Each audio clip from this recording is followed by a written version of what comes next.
ओम नमः शिवाय। हर हर महादेव। आज नवरात्रा का 5वां दिन है। आज के दिन माँ दुर्गा के स्कंद माता स्वरूप की पूजा की जाती है। तो अपने मंगल जीवन की कामना करते हुए आज अपने सुनेंगे श्री दुर्गा सप्तशती का 5वां अध्याय। तो आप सभी से मेरा कहना है कि इस अध्याय को पूरी श्रद्धा से सुनना, ताकि माता रानी आपकी सारी मनोकामनाएं पूर्ण करे। इस अध्याय के अंदर देवताओं द्वारा देवी की स्तुति, चंड मुंड के मुख से अंबिका के रूप की प्रशंसा सुनकर शुंभ का उनके पास अपने दूत को भेजना और दूत का निराश लौटना, इन सब के बारे में बताया गया है। तो ध्यान पूर्वक सुनना। प्रेम से बोलो दुर्गा माता की जय हो। महर्षि मेधा ने कहा कि पूर्व काल में शुंभ निशुंभ नामक असुरों ने अपने बल के मद से इंद्र का त्रिलोकी का राज्य और यज्ञों के भाग छीन लिए थे, और वह दोनों इस प्रकार सूर्य, चंद्रमा, धर्मराज और वरुण के अधिकार भी छीनकर स्वयं ही उनका उपयोग करने लगे थे। वायु और अग्नि का कार्य भी वही करने लगे थे। और इसके पश्चात उन्होंने जिन देवताओं का राज्य छीना था उनको अपने अपने स्थान से निकाल दिया। इस तरह अधिकार छीने हुए दैत्यों तथा दैत्यों द्वारा निकाले हुए देवता अपराजिता देवी का स्मरण करने लगे कि देवी, आपने हमको वर दिया था कि मैं आपकी सारी समस्या दूर करूंगी और आने वाली हर विपदा से आपकी रक्षा करूंगी, तो आप हमारे लिए प्रकट होइए। ऐसा विचार करके सारे देवता हिमालय पर चले गए और भगवती विष्णु माया की स्तुति करने लगे। देवताओं ने कहा कि देवी को नमस्कार है, शिव जी को नमस्कार है, प्रकृति और भद्रा को नमस्कार है। हम लोग रौद्र, नित्या और गौरी को नमस्कार करते हैं। ज्योत्सनामयी, चंद्ररूपिणी व सुख रूपा देने वाली को निरंतर नमस्कार है। शरणागतों का कल्याण करने वाली वृद्धि और सिद्धि रूपी देवी को हम बार बार नमस्कार करते हैं। और नैऋति राजाओं की लक्ष्मी तथा सर्वाणी को नमस्कार है। दुर्गों को, दुर्ग स्थलों को पार करने वाली दुर्गपारा को, सारा, सर्वकारिणी, ख्याति, कृष्ण और धूमर देवी को सदैव नमस्कार है। अत्यंत सौम्य तथा अत्यंत रौद्र रूपा को हम नमस्कार करते हैं। उन्हें हम बारंबार प्रणाम करते हैं। जगत की आधारभूत कृति देवी को बार बार नमस्कार करते हैं। जिस देवी को प्राणी मात्र विष्णु माया कहते हैं उसको नमस्कार है, उसको नमस्कार है, उसको नमस्कार है। जो देवी संपूर्ण प्राणियों में बुद्धि रूप से स्थित है उसको नमस्कार है, उसको नमस्कार है, उसको नमस्कार है। जो देवी सब प्राणियों में निद्रा रूप से विराजमान है उसको नमस्कार है, उसको नमस्कार है, उसको नमस्कार है। जो देवी संपूर्ण प्राणियों में क्षुधा रूप से विराजमान है उसको नमस्कार है, उसको नमस्कार है, उसको नमस्कार है। जो देवी संपूर्ण प्राणियों में छाया रूप से स्थित है उसको नमस्कार है, उसको नमस्कार है, उसको नमस्कार है। जो देवी सब प्राणियों में शक्ति रूप से स्थित है उसको नमस्कार है, उसको नमस्कार है, उसको नमस्कार है। जो देवी संपूर्ण प्राणियों में तृष्णा रूप से स्थित है उसको नमस्कार है, उसको नमस्कार है, उसको नमस्कार है। जो देवी सब प्राणियों में शांति रूप से स्थित है उसको नमस्कार है, उसको नमस्कार है, उसको नमस्कार है। जो देवी सब प्राणियों में जाति रूप से स्थित है उसको नमस्कार है, उसको नमस्कार है, उसको नमस्कार है। जो देवी सब प्राणियों में लज्जा रूप से स्थित है उसको नमस्कार है, उसको नमस्कार है, उसको नमस्कार है। जो देवी संपूर्ण प्राणियों में श्रद्धा रूप से स्थित है उसको नमस्कार है, उसको नमस्कार है, उसको नमस्कार है। जो देवी संपूर्ण प्राणियों में कांति रूप से स्थित है, जो देवी सब प्राणियों में लक्ष्मी रूप से स्थित है उसको नमस्कार है, उसको नमस्कार है, उसको नमस्कार है। जो देवी संपूर्ण प्राणियों में वृत्ति रूप से स्थित है उसको नमस्कार है, उसको नमस्कार है, उसको नमस्कार है। जो देवी सब प्राणियों में स्मृति रूप से विराजमान है उसको नमस्कार है, उसको नमस्कार है, उसको नमस्कार है। जो देवी सब प्राणियों में दया रूप से स्थित है उसको नमस्कार है, उसको नमस्कार है, उसको नमस्कार है। जो देवी सब प्राणियों में दृष्टि रूप से स्थित है, उसको नमस्कार है, उसको नमस्कार है, उसको नमस्कार है। जो देवी संपूर्ण प्राणियों में मात्र रूप से स्थित है, उसको नमस्कार है, उसको नमस्कार है, उसको नमस्कार है। जो देवी सब प्राणियों में भ्रांति रूप से स्थित है, उसको नमस्कार है, उसको नमस्कार है, उसको नमस्कार है। जो देवी संपूर्ण प्राणियों में नित्य व्याप्त रहती है, उसको नमस्कार है, उसको नमस्कार है, उसको नमस्कार है। जो देवी चैतन्य रूप से इस संपूर्ण जगत को व्याप्त करके स्थित है, उसको नमस्कार है, उसको नमस्कार है, उसको नमस्कार है। पूर्व काल में देवताओं ने अपने अभीष्ट फल पाने के लिए जिसकी स्तुति की और देवराज इंद्र ने बहुत दिनों तक जिनका सेवन किया है, वह कल्याण की साधना भूता ईश्वरी हमारा कल्याण और मंगल करे तथा सारी विपत्तियों को नष्ट कर डाले। असुरों के सताए हुए हम सारे देवता उस परमेश्वरी को इस समय नमस्कार करते हैं तथा जो भक्ति पूर्वक स्मरण किए जाने पर तुरंत ही विपत्तियों को नष्ट कर देती है, वह जगदम्बा इस समय भी हमारा मंगल करके हमारी सारी विपत्तियों को दूर करे। महर्षि मेधा कहने लगे कि हे राजन, इस प्रकार जब देवता स्तुति कर रहे थे तो उस समय पार्वती देवी गंगा में स्नान करने के लिए आई थी। तब उनके शरीर से प्रकट होकर शिवा देवी बोली, शंभु दैत्य के द्वारा स्वर्ग से निकले हुए और निशुंभ से हारे हुए यह देवता मेरी स्तुति कर रहे हैं। पार्वती के शरीर से अंबिका निकली थी, इसीलिए उसको संपूर्ण लोक में कौशिकी कहते हैं। कौशिकी के प्रकट होने के पश्चात पार्वती देवी के शरीर का रंग काला पड़ गया और वह हिमालय पर रहने वाली कालिका देवी के नाम से प्रसिद्ध हुई। फिर शुंभ और निशुंभ के दूत चंड-मुंड वहां आए और उन्होंने वहां पर परम मनोहर रूप वाली अंबिका देवी को देखा तो वो शुंभ के पास जाकर बोले कि महाराज, एक अत्यंत सुंदर स्त्री हिमालय को प्रकाशित कर रही है। वैसा रंग रूप तो आज तक हमने किसी का नहीं देखा। हे असुरेश्वर, आप यह पता लगाएं कि वो कौन है और उसको ग्रहण कर लो। वह स्त्रियों में रतन है। वह अपनी कांति से 10 दिशाओं को प्रकाशित करती हुई वहां पर स्थित है, इसीलिए आपका उसको देखना उचित है।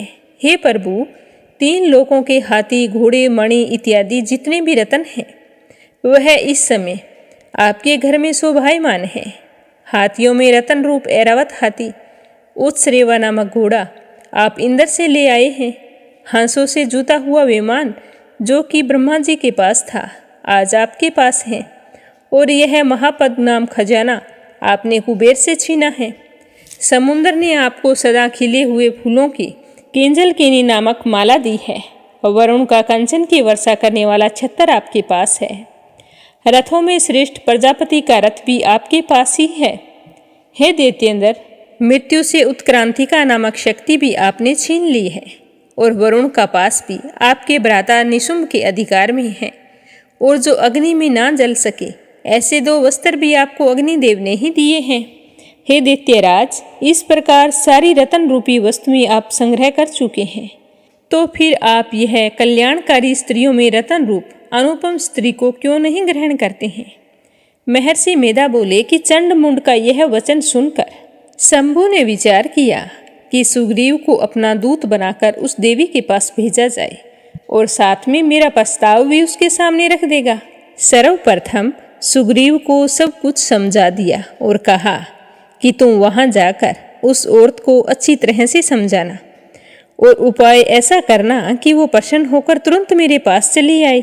तो सारी बात सुनकर दूत सुग्रीव पर्वत के उस रमणीय भाग में पहुंच गया जहां देवी रहती थी।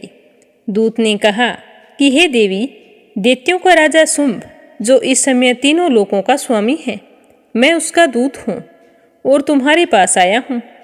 संपूर्ण देवता उसकी आज्ञा एक ही स्वर में मानते हैं। अब जो उसने संदेश भेजा है उसे ध्यानपूर्वक सुनो। उसने कहा है कि इस समय संपूर्ण त्रिलोकी मेरे वश में है। संपूर्ण यज्ञों के भाग को पृथक पृथक मैं ही लेता हूँ और 3 लोकों में जितने ही श्रेष्ठ रतन हैं वो मेरे पास हैं।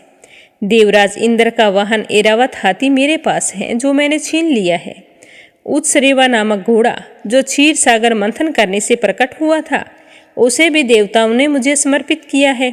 हे सुंदरी, इसके अतिरिक्त और भी जो रत्न भूषण पदार्थ देवताओं के पास थे, आज वो सब कुछ मेरे पास हैं।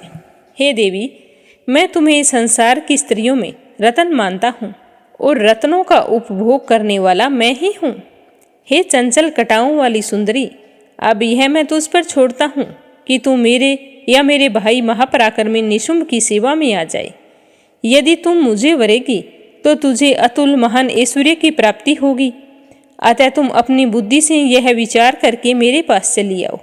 महर्षि मेधा ने कहा कि दूत के ऐसा कहने पर संपूर्ण जगत का कल्याण करने वाली भगवती दुर्गा मन ही मन मुस्कुराई और इस प्रकार कहने लगी कि हे दूत, तू जो कुछ कह रहा है वह सत्य है और इसमें किंचित मात्र भी झूठ नहीं है। शुंभ इस समय तीनों लोकों का स्वामी है और निशुंभ भी उसी की तरह पराक्रमी है, किंतु उसके संबंध में जो मैं प्रतिज्ञा कर चुकी हूँ उसे मैं कैसे झुठला सकती हूँ। इसीलिए जो मैंने प्रतिज्ञा की है उसे ध्यानपूर्वक सुन। जो मुझे युद्ध में जीत लेगा और मेरे अभिमान को खंडित करेगा तथा बल में मेरे समान होगा, वही मेरा स्वामी होगा। इसीलिए शुंभ अथवा निशुंभ यहाँ आवे और युद्ध में जीत कर मुझसे विवाह कर ले। इसमें देरी भला किस चीज की है। तो दूत ने कहा कि हे देवी, तुम अभिमान में भरी हुई हो, मेरे सामने तुम ऐसी बातें ना करो। इस त्रिलोक में मुझे ऐसा कोई दिखाई नहीं देता जो शुंभ और निशुंभ के सामने ठहर सके। हे देवी, जब अन्य देवताओं में कोई भी शुंभ व निशुंभ के समान युद्ध में नहीं ठहर सकता है, तो तुम जैसी अबला स्त्री उसके सामने रणभूमि में कैसे ठहरोगी। जिन शुंभ आदि असुरों के सामने इंद्र आदि देवता भी नहीं ठहर सके, तो तुम अकेली स्त्री उनके सामने कैसे ठहरोगी। अतः मेरा तुमसे कहना है कि तुम उनका प्रस्ताव स्वीकार करो और उनके पास चली जाओ। नहीं तो जब वो तुम्हें केस पकड़कर घसीटते हुए ले जाएंगे तो तुम्हारा गौरव नष्ट हो जाएगा। इसीलिए मेरी बात मान लो। तो देवी ने कहा कि जो तूने कहा है वो ठीक है।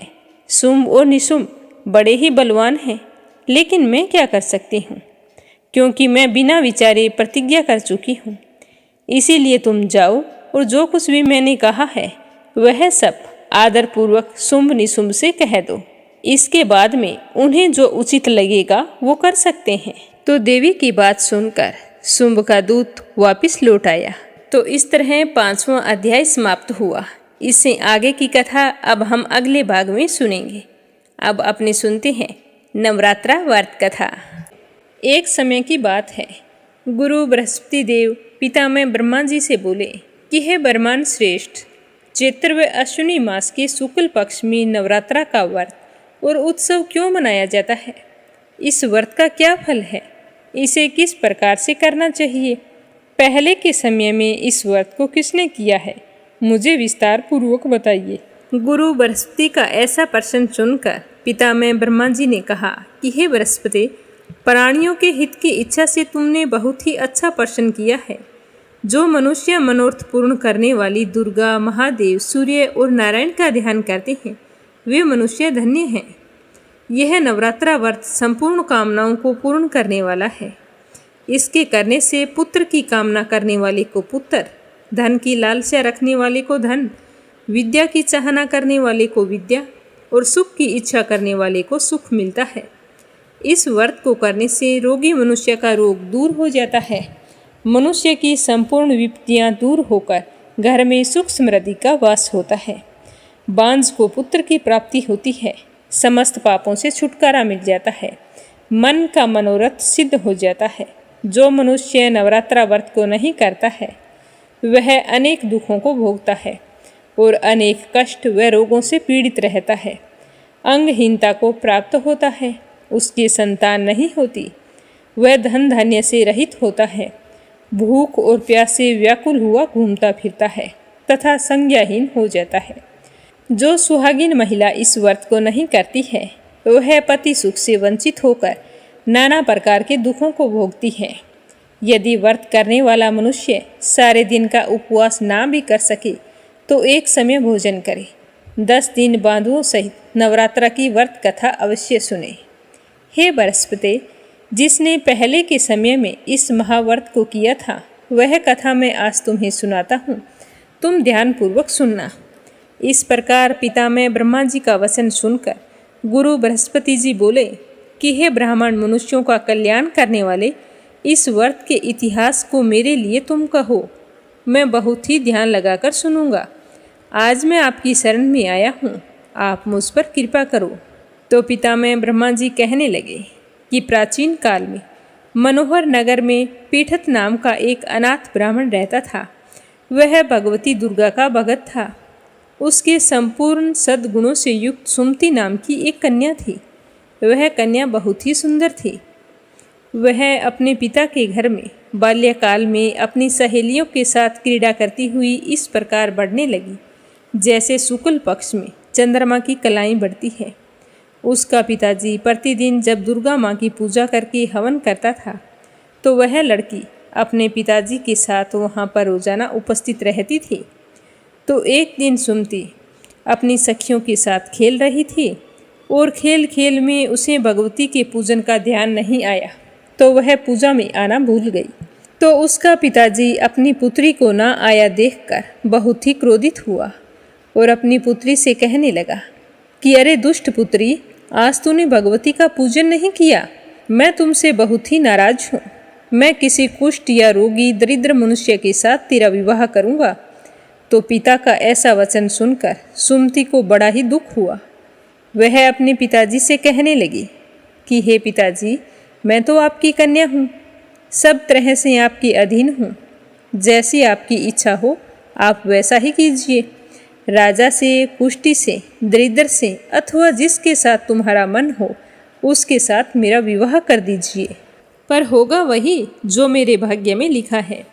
मेरा तो अटल विश्वास है कि जो जैसा कर्म करता है, कर्मों के अनुसार उसे वैसा ही फल प्राप्त होता है, क्योंकि कर्म करना मनुष्य के अधीन है पर फल देना ईश्वर के अधीन है। तो इस तरह की बातें सुनकर जैसे अग्नि में घी डालो तो वो भड़क उठती है, उसी प्रकार उस कन्या के निर्भयता से कहे हुए वचन सुनकर उसका पिताजी क्रोधित हो गया और अपनी कन्या का विवाह एक कुष्ठी व्यक्ति के साथ कर दिया और अत्यंत क्रोधित होकर पुत्री से कहने लगा कि अरे ओ पुत्री, तुम अपने कर्म का फल भोगो। मैं भी तो देखता हूँ कि भाग्य के भरोसे रहकर तुम क्या करती हो और क्या खाती हो।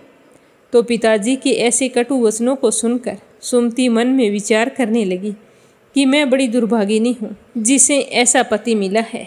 इस तरह वह अपने दुख का विचार करती हुई अपने पति के साथ वन में चली गई और डरावने कुशायुक्त उस निर्जन वन में उन्होंने वह रात बड़े ही कष्ट से व्यतीत की। उस गरीब बालिका की ऐसी दशा देखकर देवी भगवती उसके पूर्व जन्म के पुण्य प्रभाव से प्रसन्न होकर प्रकट होकर सुमति से कहने लगी कि हे दीन ब्राह्मणी, मैं तुमसे बहुत ही प्रसन्न हूँ, तुम जो चाहो वरदान मांग सकती हो। तो भगवती दुर्गा का यह वचन सुनकर सुमति कहने लगी कि आप कौन हैं और मुझसे प्रसन्न क्यों हैं। तो सुमति का ऐसा वचन सुनकर देवी ने कहा कि मैं आदि शक्ति भगवती हूँ और मैं ही ब्रह्म विद्या व सरस्वती हूँ। प्रसन्न होने पर प्राणियों का दुख दूर करके उनको सुख प्रदान करती हूँ। हे सुमति, मैं तुझ पर तेरे पूर्व जन्म के पुण्य प्रभाव से बहुत ही प्रसन्न हूँ। मैं तुम्हें तुम्हारे पूर्व जन्म का वृतांत सुनाती हूँ। तुम अपने पहले के जन्म में एक भील की पत्नी थी, अति पतिव्रता थी। एक दिन की बात है, तेरे पति निषाद ने चोरी की। चोरी करने के कारण तुम दोनों को सिपाहियों ने पकड़ लिया और ले जाकर जेल खाने में डाल दिया। अब तुझे और तेरे पति को भोजन नहीं दिया और ना ही पीने के लिए पानी दिया। उन दिनों में नवरात्रा चल रहे थे, तो 9 दिन तक तुम और तुम्हारे पति ना तो भोजन किया और ना ही जल ग्रहण किया। इस तरह तुमसे अनजाने में 9 दिन तक नवरात्रा के व्रत हो गए। तो हे सुमति, मैं उन व्रतों से प्रसन्न होकर तुम्हारे सामने तुझे वरदान देने के लिए प्रकट हुई हूँ। जो तुम चाहो वो वरदान मांग सकती हो। तो इस प्रकार माँ दुर्गा के वचन सुनकर सुमति कहने लगी कि अगर आप मुझ पर प्रसन्न हैं तो हे माँ, मैं आपको बार बार प्रणाम करती हूँ। कृपा करके मेरे पति का कोढ़ दूर कर दो। तो देवी ने कहा कि उन 9 दिनों में जो तुमने व्रत किया था, एक दिन के व्रत का पुण्य फल अपने पति को दे दो, जिससे इसका कोढ़ दूर हो जाएगा। उसके पुण्य प्रभाव से तेरा पति कोढ़ से मुक्त हो जाएगा। तो देवी भगवती की बात सुनकर सुमति ने एक दिन का पुण्य फल अपने पति को अर्पण कर दिया। तो ऐसा करते ही उसका पति कोढ़ रोग से मुक्त हो गया और अति सुंदर और कांतिवान हो गया। सुमति अपने पति की मनोहर देह को देखकर देवी की स्तुति करने लगी कि हे दुर्गे, आप तो दुर्गति को दूर करने वाली, तीनों लोकों का संताप हरने वाली, समस्त दुखों का नाश करने वाली, रोगी मनुष्य को निरोग करने वाली, अगर प्रसन्न हो जाओ तो मनोवांछित वरदान देने वाली, दुष्टों का नाश करने वाली, जगत की माता हो। हे अम्बे, मुझ निरपराध अबला को मेरे पति ने कुष्ठी मनुष्य के साथ विवाह करके घर से निकाल दिया है। पिता के निकाले जाने पर मैं तो बड़ी ही दुखी होकर इस निर्जन वन में विचर रही हूँ। आपने मेरा इस विपदा से उद्धार किया है। हे देवी, मैं आपको बार बार प्रणाम करती हूँ, आप मेरी रक्षा कीजिए। तो सुमति के मुँह से ऐसी स्तुति सुनकर देवी बहुत ही प्रसन्न हुई और उससे कहने लगी कि हे सुमति, तेरे उदाल्य नामक अति बुद्धिमान, धनवान, कीर्तिवान और जितेंद्रिय पुत्र होगा। ऐसा वरदान देकर देवी सुमति से फिर कहने लगी कि सुमति, तेरी अगर कोई और इच्छा हो तो वरदान मांग लो। तो भगवती दुर्गा का ऐसा वचन सुनकर सुमति कहने लगी कि हे माँ, अगर आप मुझ पर प्रसन्न हैं तो मुझे कृपया करके नवरात्रा व्रत की विधि बताओ और उसके फल के बारे में विस्तार से बताओ।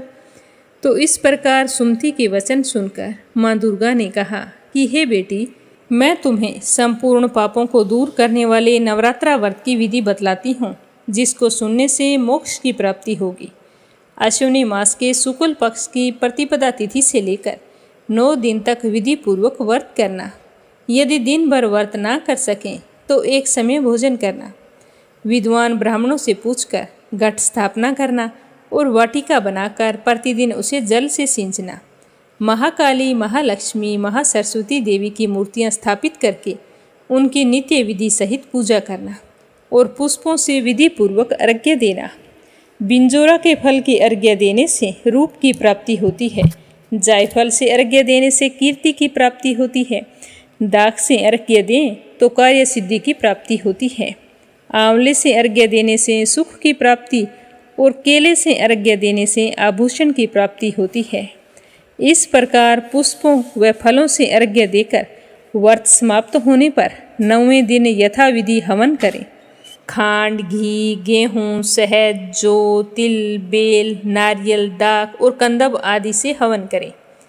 गेहूँ से होम करने से लक्ष्मी की प्राप्ति होती है। खीर एवं चंपा के पुष्पों से धन और बेल पत्तों से तेज व सुख की प्राप्ति होती है। आंवले से कीर्ति की और केले से पुत्र की, कमल से राज सम्मान की और दाखों से संपदा की प्राप्ति होती है।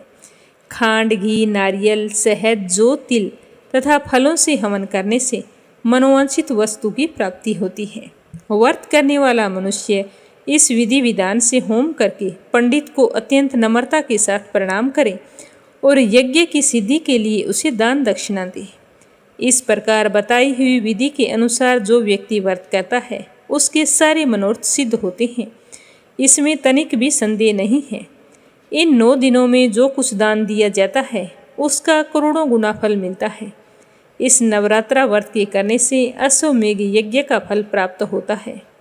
हे बेटी, इस संपूर्ण कामनाओं को पूर्ण करने वाले उत्तम व्रत को तीर्थ, मंदिर अथवा घर में विधि के अनुसार करना चाहिए। तो पितामह ब्रह्मा जी कहने लगे कि हे बृहस्पति, इस प्रकार सुमति को व्रत की विधि और फल बतलाकर देवी अंतर ध्यान हो गई। जो मनुष्य या स्त्री इस व्रत को भक्तिपूर्वक करता है वह इस लोक में सुख प्राप्त करके अंत में दुर्लभ मोक्ष को प्राप्त होता है। हे बृहस्पति, यह इस दुर्लभ व्रत का महात्म्य है जो मैंने तुम्हें सुनाया है।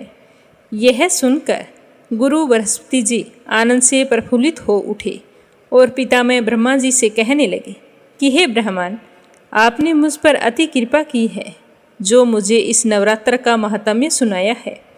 तो पितामह कहने लगे कि यह देवी भगवती शक्ति संपूर्ण लोकों का पालन करने वाली है। इस महादेवी के प्रभाव को कौन जान सकता है। बोलो देवी भगवती माता की जय हो। एक समय की बात है कि ज्ञान और तप की माता पार्वती नारद जी की खूब प्रशंसा कर रही थी। प्रशंसा करते हुए शिव जी से कहने लगी कि नारद जी तो बड़े ही ज्ञानी हैं, उनके समान कोई दूसरा नहीं है। तो शिव जी पार्वती जी से कहने लगी कि नारद जी बड़े ज्ञानी हैं, मैं भी मानता हूँ, लेकिन किसी को भी चीज का अहंकार रखना अच्छा नहीं होता। एक बार नारद जी को इसी अहंकार के कारण बंदर बनना पड़ा था। तो बंदर का जिक्र आते ही माता पार्वती जी इस रहस्य को जानने के लिए उत्सुक हो गई। वो हैरान होती हुई भोले शंकर से कहने लगी कि ऐसा क्या हुआ था जो नारद जी को बंदर बनना पड़ा। मुझे इसका पूरा कारण बतलाओ, मैं जानना चाहती हूँ। तो भगवान शिव कहने लगे कि इस संसार में कोई भी कितना भी बड़ा ज्ञानी क्यों ना हो, लेकिन श्री हरि जो चाहते हैं वैसा ही होता है। एक समय की बात है कि नारद जी को अपने इसी तप का और बुद्धि का अहंकार हो गया था। इसीलिए नारद का अहंकार दूर करने के लिए श्री हरि ने एक योजना बनाई। हिमालय पर्वत में एक बड़ी पवित्र गुफा थी। उस गुफा के समीप गंगा बहती थी। यह गुफा नारद जी को बड़ी ही प्रिय थी और यहीं पर उन्होंने कठोर तपस्या की थी, जिसको देखकर देवराज इंद्र भयभीत हो गए कि कहीं देव ऋषि नारद अपने तप से कहीं उनका स्वर्ग न छीन ले। तो इंद्र ने नारद की तपस्या भंग करने के लिए कामदेव को उनके पास भेज दिया। वहां पहुंचकर कामदेव ने अपनी माया से वसंत ऋतु को उत्पन्न कर दिया। चारों ओर सुंदर हरियाली हो गई, रंग बिरंगे फूल खिल गए, कोयल कूकने लगी, भौरे गुंजन करने लगे। काम अग्नि को भड़काने वाली शीतल मंद सुगंध सुहावनी हवा चलने लगी। रंबा आदि अप्सराएं नाचने लगी, लेकिन नारद जी पर इसका कोई भी असर नहीं हुआ। तो उन्होंने काफी कोशिश की, लेकिन नारद जी की तपस्या को भंग नहीं कर पाई। तो उन्होंने शर्मिंदा होकर नारद जी से क्षमा मांगी। तो नारद मुनि को थोड़ा भी क्रोध नहीं आया। उन्होंने कामदेव को क्षमा कर दिया। कामदेव वापिस अपने लोक में चले गए।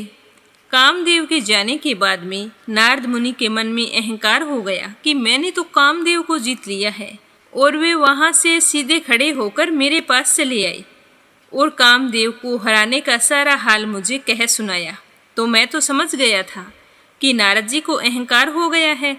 तो मैंने सोचा कि इनके अहंकार की बात विष्णु जी जान जाए तो नारद के लिए अच्छा नहीं होगा। इसीलिए मैंने नारद से कहा कि तुमने जो बात मुझे बताई है वो श्री हरि को कभी मत बताना। तो नारद जी को शिव जी की यह बात अच्छी नहीं लगी। वो सीधे क्षीर सागर में गए और मेरे मना करने के बावजूद वहां जाकर सारी बात उन्हें बता दी।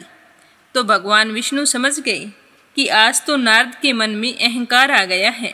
अपने भक्त के मन में अहंकार आ जाए यह विष्णु जी से सहन नहीं होता। तो उन्होंने अपने मन में सोचा कि मैं ऐसा कोई उपाय करूंगा कि नारद का घमंड दूर हो जाए और मेरी लीला भी चलती रहे। तो नारद जी जैसे ही श्री हरि विष्णु से विदा लेकर चले तो उनका अभिमान और भी बढ़ गया। इधर श्री हरि ने अपनी माया से नारद जी के रास्ते में एक बड़े ही सुंदर नगर का निर्माण कर दिया। उस नगर में शीलनिधि नाम का वैभवशाली राजा रहता था। उस राजा की विषम मोहिनी नाम की एक बहुत ही सुंदर बेटी थी, जिनके रूप को देखकर लक्ष्मी जी भी मोहित हो जाए। विषम मोहिनी स्वयंवर करना चाहती थी, इसीलिए कई राजा उस नगर में आए। तो नारद जी भी उसी नगर के राजा के यहाँ पहुँचे। तो राजा ने उन्हें देखकर उनकी पूजा करके उन्हें आसन पर बैठाया। फिर उन्होंने अपनी कन्या को बुलाकर उसका हाथ दिखाया और नारद जी से निवेदन करने लगे कि मेरी बेटी के गुण और दोष बताओ। तो उस कन्या के रूप को देखकर नारद मुनि वैराग्य भूल गए, बस उसे देखते ही गए। जैसे ही उस कन्या की हस्तरेखा देखी तो वो तो बता रही थी कि उसके साथ जो भी विवाह करेगा वो अमर हो जाएगा, उसे संसार में कोई भी जीत नहीं सकता, संसार के सारे जीव उसकी सेवा करेंगे। लेकिन यह बात नारद मुनि ने राजा को नहीं बताई। उन्होंने अपनी तरफ से कुछ अच्छी और कुछ बुरी बातें बनाकर राजा को कह दी। अब नारद जी ने सोचा कि कुछ ऐसा उपाय करना चाहिए कि मेरा विवाह इस कन्या से हो जाए। तो ऐसा सोचकर नारद जी ने श्री हरि को याद किया तो भगवान श्री हरि विष्णु उसके सामने प्रकट हो गए। तो नारद जी ने उन्हें सारी बात बताई और कहने लगे कि हे नाथ, मुझे अपना सुंदर रूप दे दो ताकि मैं उस कन्या से विवाह कर सकूं। तो भगवान श्री हरि ने कहा कि हे नारद, हम वही करेंगे जिसमें तुम्हारी भलाई हो। यह सारी विष्णु जी की माया थी। विष्णु जी ने अपनी माया से नारद जी को बंदर का रूप दे दिया। तो नारद जी को यह बात समझ नहीं आई। वो समझने लगे कि मैं तो बहुत सुंदर दिखाई दे रहा हूँ और अत्यधिक खुश होते हुए स्वयंवर में पहुँच गए। तो वहाँ पर छिपे हुए शिव जी के 2 गणों ने इस घटना को देख लिया था। तो उन्होंने ब्राह्मण का वेश बनाया और वहीं स्वयंवर में वो पहुँच गए। तब राजकुमारी वरमाला लेकर आई तो वानर मुख वाले नारद जी को देखकर वो हंसने लगी। तो यह देखकर भगवान शंकर के गण वानर के समान मुख वाले नारद का उपहास करने लगे और कहने लगे कि पहले अपने मुख को दर्पण में देख लो। तो नारद जी को बड़ी ही हैरानी हुई कि सारे लोग मेरा मजाक क्यों उड़ा रहे हैं। तो नारद जी ने जैसे ही अपना मुख दर्पण में देखा तो वानर के समान था। तो वो बहुत ही क्रोधित हो गई। तो जोर जोर से हंस रहे शिव गणों को देखकर नारद जी को गुस्सा और ज्यादा आ गया। उन्होंने उन शिव गणों को राक्षस योनि में जन्म लेने का श्राप दे दिया। इसके बाद नारद जी सीधे विष्णु भगवान के पास गए और क्रोधित होकर कहने लगे कि मैं तुम्हें श्राप देता हूँ कि आज जिस तरह मैं स्त्री के लिए व्याकुल हो रहा हूँ, ठीक उसी प्रकार तुम मनुष्य योनि में जन्म लेकर स्त्री वियोग सहन करोगे। उस समय वानर ही तुम्हारी सहायता करेंगे। भगवान विष्णु ने कहा कि ऐसा ही होगा और नारद मुनि को माया से मुक्त कर दिया। तो माया के हटते ही नारद मुनि को अपने कटु वचन और व्यवहार पर बहुत ही ग्लानि हुई और वो भगवान विष्णु से माफी मांगने लगे। तो विष्णु भगवान कहने लगे कि यह सब मेरी इच्छा से हुआ है, क्योंकि तुम्हें अपने ऊपर बहुत ही अहंकार हो गया था और मुझे अपने भक्त के मन में अहंकार बिल्कुल भी अच्छा नहीं लगता। तो नारद मुनि उदास खड़े शिव गणों को देखकर कहा कि तुम दोनों राक्षस योनि में जन्म लेकर सारे विश्व को जीत लोगे और भगवान श्री हरि विष्णु मनुष्य रूप में जन्म लेकर तुम्हारा वध करेंगे और तुम्हारा कल्याण होगा। तो नारद मुनि के इन्हीं श्रापों के कारण उन शिव गणों ने रावण व कुंभकर्ण के रूप में जन्म लिया और श्री राम के रूप में अवतार लेकर भगवान श्री हरि विष्णु को स्त्री वियोग सहना पड़ा। कथा समाप्त होते ही कमेंट बॉक्स में दुर्गा माता की जय हो जरूर लिखें और मीरा भक्ति स्टोरी चैनल को सब्सक्राइब करके इस वीडियो को ज़्यादा से ज़्यादा दुर्गा माता के भक्तों में शेयर करें। माता रानी आपकी सारी मनोकामनाएं पूर्ण करें। आप हमेशा सुखी रहें, संपन्न रहें। कल मिलेंगे श्री दुर्गा सप्तशती के अगले अध्याय के साथ।